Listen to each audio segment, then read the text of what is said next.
embargo. Spain, an outspoken critic of the war in Gaza, urging EU partners to follow its lead and stop selling weapons to Israel. Well, let's cross to Madrid. We're going to talk to our correspondent, Sarah Morris, who joins us from there now. Sarah, Spain really trying to influence, if you like, other EU countries to rethink their policies amid the war in Gaza. That's right. The Foreign Minister, Manuel Albares, said the time for talking was over and it was time to take action against Israel because of that inhumane attack and renewed attack on Gaza. And he said that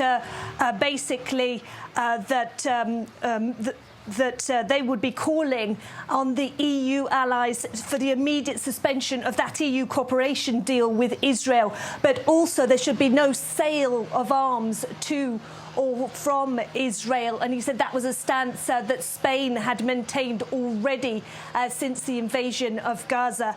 He also talked about individual sanctions being imposed on West Bank settlers who are violent. There are already sanctions imposed by the EU and Spain, but he said they should be extended.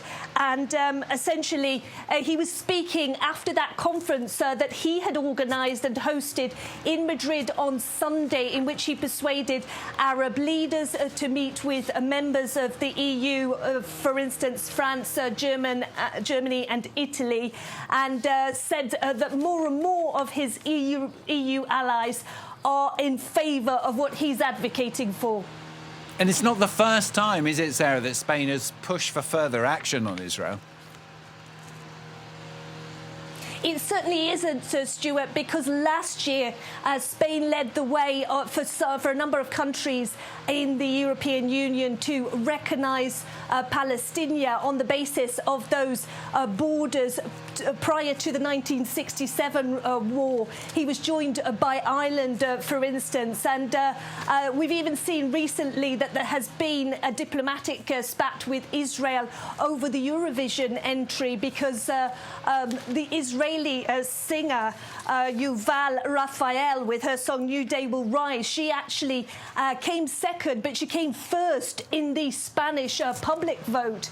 And Spain and the Spanish Prime Minister Pedro Sanchez has actually said that they would like an audit of the counting system, and they also want Israel to be banned. Pedro Sanchez, the Socialist Prime Minister, said that it was double standards that Israel was allowed into that competition because Russia had been banned after its invasion in Ukraine, and he said that that sent a bad message.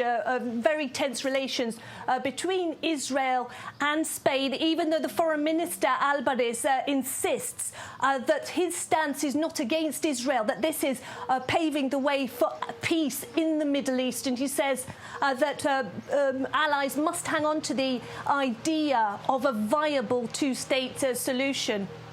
Sarah, thanks very much. Sarah Morris, our correspondent, joining us there from Madrid.